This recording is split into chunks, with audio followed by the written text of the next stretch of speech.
আচ্ছা, আমাদের এখন সাকসেসিভ ডিসকাউন্ট নিয়ে কিন্তু এসএসসি সিজিএল দারুণ প্রশ্ন করছে। দেখো, একটা প্রশ্ন করেছে এরা যে two successive discount of 15% and 10% is equivalent to. এবার তোমরা এটা রেশিও মেথডেও করতে পারো, বাট গুড পার্সেন্টেজ যদি থাকে, অর্থাৎ এরকম যদি কমপ্লিট পার্সেন্টেজ থাকে, তাহলে আমরা অ্যাপ্লাই করব একটা ফর্মুলা। ফর্মুলাটা কি? এদিকে এসো।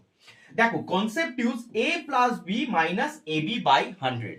এবার এইটার জন্য মাইনাস কেন হলো, এইটা দেখতে গেলে তোমাদেরকে আসতে হবে কিন্তু আমার ডিসকাউন্টের ক্লাসে। কিন্তু এর অ্যান্সারটা কি হবে তাহলে? এর অ্যান্সার হবে 15 plus 10 minus 15 into 10 divided by 100 equals 23.5%। Okay, এটা হয়ে গেল আমাদের অপশন সি।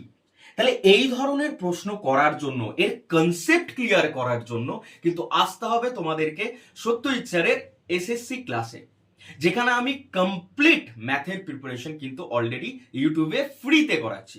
চ্যানেলটা সাবস্ক্রাইব করে নাও, ভিডিওটা লাইক করে দাও, সমস্ত বন্ধুকে পাঠিয়ে দাও, আর হ্যাঁ, ক্লাস কিন্তু একদম মিস করবে না।